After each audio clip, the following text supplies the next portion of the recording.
اعوذ باللہ من الشیطان الرجیم، بسم اللہ الرحمن الرحیم۔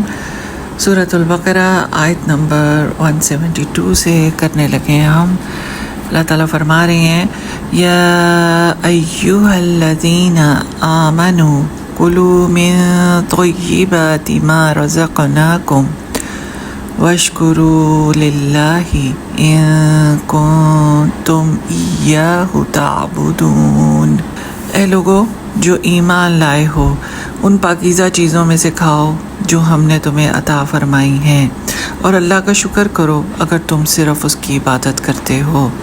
اس آیت میں اہل ایمان کو خطاب ہے کہ اے ایمان والو، کھاؤ پاک چیزوں میں سے جو ہم نے تم کو بطور رزق دی ہیں، اور اللہ تعالیٰ کا شکر ادا کرو اگر تم خاص اسی کی عبادت کرتے ہو۔ اس سے معلوم ہوا کہ اللہ تعالیٰ کی حلال کردہ چیزیں ہی پاک ہیں اور طیب ہیں، حرام کردہ اشیاء ناپاک ہیں، خواہ نفس کو کتنی ہی مرغوب ہوں۔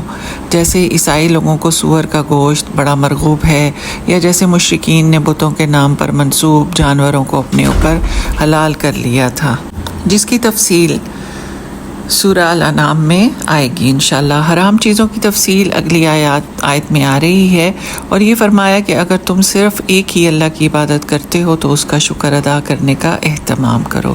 تفہیم القرآن سے ہے کہ فرمایا اے ایمان والو، تم کو پاک چیزیں کھانے کی اجازت ہے جو ہم نے تم کو مرحمت فرمائی ہیں، عطا کی ہیں، ان میں سے جو چاہو کھاؤ، اور اللہ تعالیٰ کی شکر گزاری کرو، زبان سے، ہاتھ پاؤں سے، خدمت اور اطاعت بجا لاؤ۔ یہی اصل شکر ہوتا ہے۔ دل سے ان نعمتوں پر اللہ تعالیٰ کا شکر ادا کرتے ہوئے دل و جان کے خلوص کے ساتھ اس کی عبادت کرو۔ اس بات کا عملی ثبوت دو کہ تم خاص اس کے غلام ہو، اس کے نافرمان نہیں ہو۔ شکر دل سے ہوتا ہے اور زبان سے بھی اور عمل سے بھی۔ ابن کثیر سے ہے کہ رزق حلال کھانا دعا اور عبادت کی قبولیت کا سبب ہے۔ اور مسند احمد اور مسلم میں 1015 حدیث آ رہی ہے، اور اس میں جو ہے آتا ہے کہ اے لوگو، بے شک اللہ تعالیٰ پاک ہے اور پاک ہی قبول کرتا ہے، اور اللہ تعالیٰ نے مومنوں کو بھی وہی حکم دیا ہے جو اس نے رسولوں کو دیا تھا۔ فرمایا اے رسولو، کھاؤ پاکیزہ چیزیں اور عمل کرو صالح، بے شک جو تم عمل کرتے ہو اللہ تعالیٰ اس سے واقف ہیں۔ المؤمنون 51 آیت ہے۔ مسئلہ، اگر کوئی شخص بھوک کے مارے بہت مجبور ہو جائے، اب یہ ایک مسئلہ آتا ہے کہ کوئی بھوک کے مارے مجبور ہو جائے، اسے ایک طرف مردار جانور نظر آئے اور دوسری طرف کسی شخص کا مال ہو جسے حاصل کرنے میں اسے نہ قطع رحمی کرنی پڑے نہ کسی قسم کی آزادی دہی، تو مردار کھانا حلال نہ ہوگا بلکہ دوسرے شخص کے مال کو کھا لے۔ اس میں کوئی اختلاف نہیں ہے۔ تو امید ہے اس سے بات آپ کو سمجھ آئی ہوگی کہ دو چیزوں کا خیال رکھنا ہے کہ ایک قطع رحمی نہیں کرنی پڑے اور ایک ایذا دہی نہ ہو، یعنی کسی کو نقصان نہ پہنچایا جائے۔ تو اس سے پھر مردار نہیں کھائے گا، اس میں سے دوسرے کا مال لے لے اور وہ کھا لے، اس میں کوئی اختلاف نہیں ہے۔ یہ جب وہ جان کے لالے پڑ جائیں تب کی بات ہے۔ عباد بن شرجیل فرماتے ہیں کہ ایک دفعہ ہم پر قحط سالی آئی تو میں مدینہ آیا اور ایک کھیت میں داخل ہو کر کچھ بالیاں چھیل کر کھانے لگا۔ کچھ اپنی چادر میں لے کر چلا تو کھیت کا مالک آ گیا، اس نے مجھے مار کر اس کپڑے کو بھی چھین لیا۔ تو میں رسول اللہ صلی اللہ علیہ وسلم کی خدمت میں حاضر ہوا اور سارا ماجرا کہہ سنایا۔ تو اس شخص کو بلا کر آپ صلی اللہ علیہ وسلم نے فرمایا تم نے اسے کچھ کھلایا جبکہ وہ بھوکا یا فاقہ کشی میں تھا، نہ اسے سمجھایا جبکہ وہ نادان تھا۔ یہ حدیث ابن ماجہ، ابن داؤد اور نسائی میں ملتی ہے۔ پھر آپ صلی اللہ علیہ وسلم نے اسے حکم دیا کہ اس کی چادر کو لوٹا دو، اور فرمایا اس شخص کے کھانے کو ایک یا نصف وسق دو۔ ایک وسق جو ہوتا ہے اس میں 4 من کے قریب ہوتا ہے، اور آپ کو پتہ ہے 1 من میں کتنے کلو ہوتا ہے، تو اندازہ کریں کہ اتنا، بلکہ اس کو دینے کا حکم دیا۔ مسروق رحمۃ اللہ علیہ سے روایت ہے جو مجبور بے بس ہو کر بھی حرام نہ کھائے پیے اور مر جائے وہ جہنم میں داخل ہوگا۔ یعنی اپنے اوپر اتنا سختی کر لے کہ نہیں میں حرام اپنے پیٹ میں نہیں جانے دوں گا اور وہ مر جائے، تو یہ ایک طرح سے خودکشی ہے اور یہ وہ جہنم میں داخل ہوگا۔ یہ سنن الکبریٰ البحقی میں یہ ملتی ہے۔ اس سے معلوم ہوا کہ مجبور اور مضطر کے لیے حرام کھانا عزیمت ہے، رخصت نہیں، یعنی جان بچانا ضروری ہے، زندگی کے ساتھ سب کچھ ہے، یعنی اس میں پھر توبہ بھی کر سکتا ہے، کسی کو کمپنسیٹ بھی کر سکتا ہے، جو کسی کا اس نے کھایا پیا ہے وہ دے بھی سکتا ہے، تو کیوں اپنی جان کو گوائے۔ اگلی آیت ہے 173۔ اللہ تعالیٰ فرما رہے ہیں، اب یہاں پر حرام چیزوں کا ذکر آ گیا ہے کہ انما حرم علیکم المیتۃ والدم واللحم الخنزیر وما اہل بہ لغیر اللہ فمن اضطر غیر باغ ولا عاد فلا اثم علیہ ان اللہ غفور رحیم۔ اس نے تو تم پر صرف مردار اور خون اور خنزیر کا گوشت اور ہر وہ چیز حرام کی ہے جس پر غیر اللہ کا نام پکارا جائے، پھر جو مجبور کر دیا جائے اس حال میں کہ نہ بغاوت کرنے والا ہو اور نہ حد سے گزرنے والا، تو اس پر کوئی گناہ نہیں ہے۔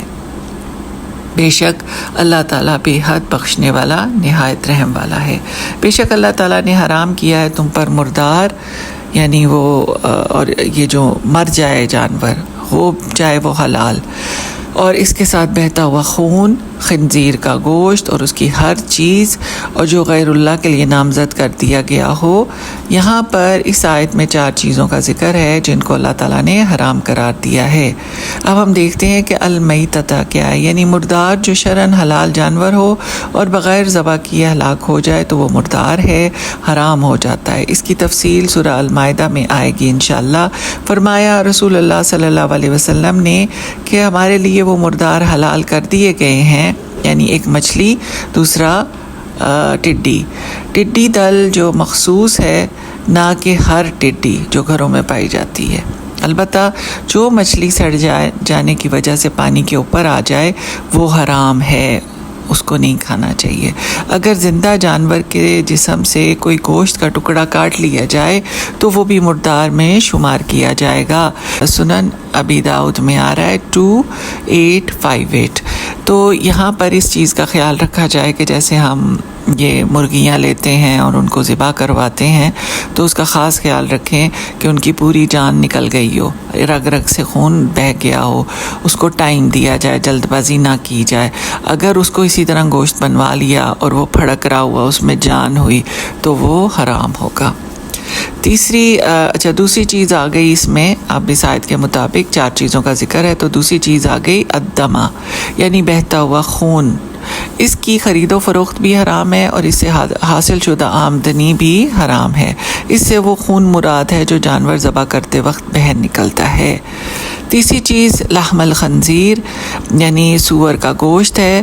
تمام امت اسلامیہ کا اس پر اتفاق ہے کہ سور کی کل چیزیں، گوشت، پوست، چربی، ہڈی، بال وغیرہ سب حرام اور نجس ہیں۔ یہ جانور حرص، بے حیائی، بے غیرتی، نجاست خوری میں مشہور ہے۔ جو قومیں خنزیر کا گوشت کھاتی ہیں ان سے جو سب سے پہلے چیز رخصت ہوتی ہے وہ حیا ہے، پھر غیرت، پھر عزت اور ناموس۔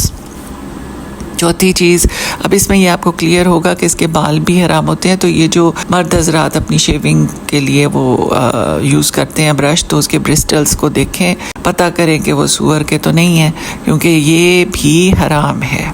چوتھی چیز وما اہل بہ لغیر اللہ، یعنی کوئی بھی چیز جو جانور غیر اللہ کے نام کے لیے نامزد کر دیا ہو۔ اس کی بھی آگے سے 2 صورتیں ہیں۔ نمبر 1 کہ کسی جانور کو غیر اللہ کے لیے تقرب کا ذریعہ کر کے ذبح کیا جائے اور ذبح کرتے وقت غیر اللہ کا نام پکارا جائے، یعنی اس کی تو انٹینسٹی بڑھ گئی، یعنی دونوں چیزوں میں اس کے ذہن میں اللہ کے علاوہ کوئی ہے۔ دوسری چیز کہ کسی جانور کو تقرب الی غیر اللہ کے لیے ذبح کیا جائے مگر ذبح کرتے وقت اس پر نام اللہ ہی کا لیا جائے تو یہ بھی بوجہ شرک حرام ہو جاتا ہے، یعنی اس میں اللہ کے ساتھ کسی دوسرے کو شریک کر لیا گیا ہے۔ تو اس میں ایک چیز کا خیال رکھیں کہ یہ جو ہمارے گھروں میں نظر نیاز یا اس طرح کے مواقع پر کھانے آتے ہیں تو اس میں ان سے پوچھ لیا جائے کہ آپ نے کس کے نام پر دی ہیں۔ اگر وہ کہیں جیسے کہ یہ اس پہ کنڈے ہوتے ہیں امام جعفر کے، یا وہ محرم کے مہینے میں حلیم وغیرہ اور اس طرح کی چیزیں، تو وہ اگر کہہ دیں کہ ہم نے حضرت حسین کے نام پر دی ہیں یا امام جعفر کے نام پر، تو پھر وہ نہیں کھانی، ان کو پھینک دیں کیونکہ وہ حرام ہو جاتی ہیں، اور اگر وہ کہیں کہ ہم نے اللہ کے لیے دی ہیں اور اس کا ثواب ان کو پہنچے تو وہ آپ لے سکتے ہیں، کھا سکتے ہیں۔ اس آیت میں مطلق حلال اور حرام کا بیان نہیں ہے، بلکہ ان جانوروں کی حلت اور حرمت کا ذکر ہے جن کے بارے میں مشرکین مشرکانہ عقائد کی غلطیاں کرتے تھے۔ حرام کھانے سے اخلاق رذیلہ پیدا ہوتے ہیں، باطن میں خرابی آتی ہے، عبادت کا ذوق جاتا رہتا ہے، دعا قبول نہیں ہوتی، اور مستر کے لیے جو مجبور کر دیا گیا وہ حرام کی اجازت ہے، اس کا بیان پہلے ہو چکا ہے۔ اور اللہ تعالیٰ نے اضطرار کی حالت میں اپنی مہربانی سے بندے کو حرام چیز کھانے کی اجازت تو دی ہے، مگر 2 شرطوں پر۔ نمبر 1 شرط ہے کہ غیر باغن، یعنی حرام کھانے والے کی نیت اور نافرمانی کی نہ ہو، یعنی اس کے اندر یہ خواہش نہ ہو کہ میں نے حرام کو کھانا ہے، اور نہ ہی اللہ کی نافرمانی ہو، نہ قانون شکنی ہو، نہ لذت مطلوب ہو، صرف جان بچانا ہو تو وہ بھی اللہ کے حکم سے، تو وہ کھا سکتا ہے حرام کو۔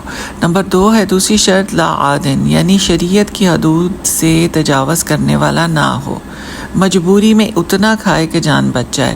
اگر کسی قدر بے اعتدالی ہو جائے تو فرمایا وہ غفور الرحیم ہے، یعنی اللہ تعالیٰ غفور الرحیم ہے، اپنی مہربانی سے معاف فرما دیں گے۔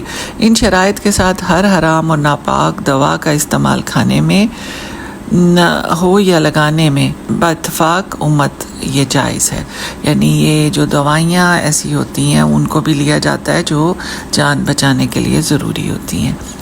اب اس میں آپ کے پاس جو چیزیں آ گئی ہیں پوائنٹ وائز آپ کو پھر بتا دیتی ہوں۔ نمبر 1 ہے کہ جان کا خطرہ ہو، دوسری کہ کوئی حلال دوا کا کارگر جو ہے نا، کوئی دوا جو ہے جو حلال ہو وہ اس سے کوئی فائدہ نہ ہو رہا ہو، یا وہ موجود نہ ہو، مل نہ رہی ہو، یا 3 ہے کہ اس دوا سے عادتاً مریض کا ازالہ یقینی ہو، اس سے اس کا وہ مرض ختم ہو، اس کا مطلب یقین ہو اس چیز کا۔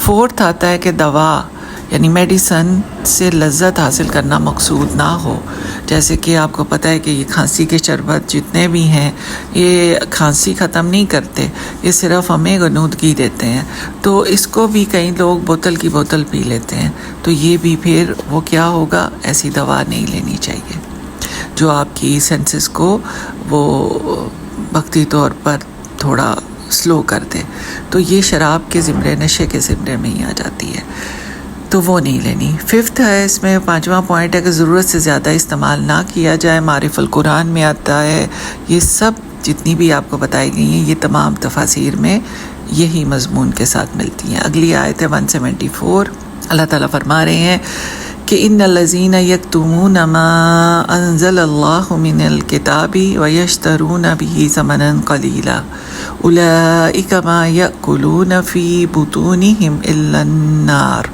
ولا یکلمہم اللہ یوم القیامہ ولا یزکیہم ولہم عذاب علیم۔ بے شک جو لوگ چھپاتے ہیں جو اللہ نے کتاب میں سے اتارا ہے اور اس کے بدلے تھوڑی قیمت حاصل کرتے ہیں، یہ لوگ اپنے پیٹوں میں آگ کے سوا کچھ نہیں کھا رہے، اور نہ اللہ ان سے قیامت کے دن بات کرے گا اور نہ انہیں پاک کرے گا، اور ان کے لیے دردناک عذاب ہے۔ اللہ تعالیٰ نے آسمانی کتاب میں جو حلال اور حرام کا حکم بھیجا، اہل یہود نے نہ صرف اس کو چھپایا بلکہ اپنی طرف سے کچھ گھٹا دیا اور کچھ بڑھا دیا۔ تورات میں نبی اکرم صلی اللہ علیہ وسلم کی صفات، ان کا حلیہ وغیرہ کی مکمل تعریف موجود تھی، اس کو تغیر اور تبدل کر کے اس کے بدلے میں دنیا کا حقیر مال حاصل کرتے تھے، یعنی وہ غلط بتاتے تھے تبدیل کر کے۔ عوام سے ان کو اس جھوٹ یعنی کتمان حق کے بدلے جو روپیہ پیسہ ملتا اس کو ہدیہ، نذرانہ، شکرانہ کہتے تھے۔ ان کی یہ حرام خوری مردار خنزیر کھانے سے بھی بدتر تھی۔ اسی چیز کو فرمایا کہ یہ لوگ اپنے پیٹوں میں آگ بھر رہے ہیں، ان کی یہ حرام کمائی ان کے واسطے آتش دوزخ کا سبب ہے۔ ایک ان کی یہ سزا بیان ہوئی ہے، دوسری سزا یہ فرمائی گئی کہ وَلَا يُكَلِّمُهُمُ اللَّهُ يَوْمَ الْقِيَامَةِ، نہ تو اللہ تعالیٰ روز قیامت ان سے کلام کرے گا اور نہ ان کے گناہ معاف کر کے ان کا تزکیہ کرے گا، اور ان کے لیے سزا درد دینے والا عذاب ہوگا۔ یہاں کلام نہ کرنے کا مطلب ہے کہ اللہ تعالیٰ لطف اور کرم کے ساتھ ان سے کلام نہ کریں گے، بلکہ ڈرانے، دھمکانے اور ذلیل کرنے کے لیے ان سے کلام ہوگا۔ یا یوں ہو سکتا ہے کہ عذاب کے فرشتوں کی وساطت سے ہم کلام ہو جائیں، جس سے ان کو سخت صدمہ ہوگا۔ حق تعالیٰ کی یہ بے التفاتی ان کو جہنم سے بھی زیادہ جان کا معلوم ہوگی، یعنی ان کو زیادہ اس سے تکلیف ہوگی۔ اس کے علاوہ ایک اور سزا بھی ان کو ملے گی کہ ان کو صاف کر کے جہنم سے نہیں نکالا جائے گا، وہ ہمیشہ ہمیشہ اسی ہولناک دوزخ میں رہیں گے، جبکہ گناہ گار مسلمانوں کو دوزخ میں زمانہ معین تک رہ کر اور گناہوں سے پاک کر کے جنت میں داخلہ مل جائے گا۔ ابن کثیر سے ہے کہ یہودیوں نے نبی اکرم صلی اللہ علیہ وسلم کی رسالت اور نبوت کو اس لیے چھپایا کہ ان کی ریاست اور قیادت کا خاتمہ نہ ہو جائے اور تحائف اور نذرانوں کا سلسلہ نہ بند ہو جائے جو اہل عرب ان کی تعظیم کی وجہ سے ان کی خدمت میں پیش کرتے تھے۔ یہ نبی پاک صلی اللہ علیہ وسلم کے بارے میں جو تھے وہ چھپاتے تھے، جب ان سے جا کے پوچھتے تھے نا تو وہ چھپاتے تھے۔ اس حقیر اور معمولی دنیا کے فائدے کی خاطر انہوں نے حقائق کو چھپایا، اپنے نفسوں کو بیچ ڈالا، جس کی وجہ سے دنیا اور آخرت دونوں میں خائب اور خاسر ہو گئے۔ قیامت کے دن ان کے پیٹوں میں آگ بھڑک رہی ہوگی، نہ کوئی ان کی مداح اور ثنا کرے گا، نہ ان کو گناہوں سے پاک کیا جائے گا، نہ ان کی طرف اللہ تعالیٰ نظر رحمت سے دیکھے گا، اور انہیں انتہائی درد دینے والا عذاب جو ہے وہ اس میں رکھا جائے گا۔ آپ کو یہ کلیئر ہو گیا ہوگا کہ اتنی سخت سزائیں کیا کرنے میں ہیں؟ جھوٹ بولنے میں ہے۔ اور جھوٹ کیا ہے؟ اللہ کی آیات کو جھٹلانا۔ پہلی کتاب جو آئی اس میں دونوں میں، انجیل اور تورات میں، نبی پاک صلی اللہ علیہ وسلم کا ذکر تھا، لیکن انہوں نے اس کو جھٹلایا۔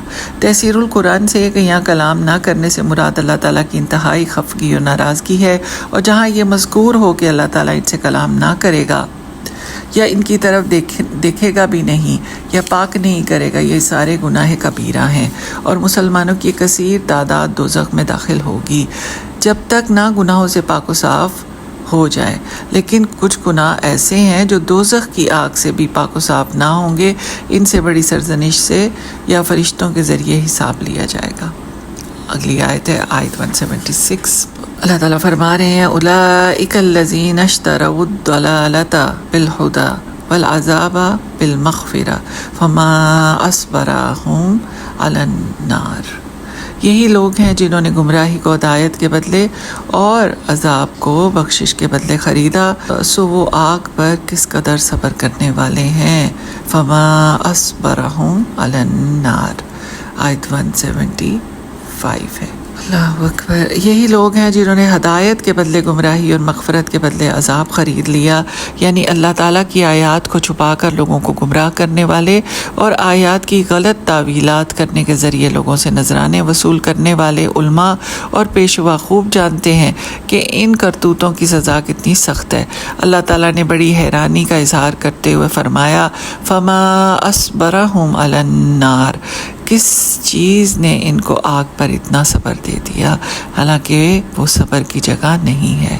یعنی ان کو اس کی سزا معلوم ہوتے ہوئے ان حرکتوں سے باز نہ آنا بڑی حیران کن جسارت ہے۔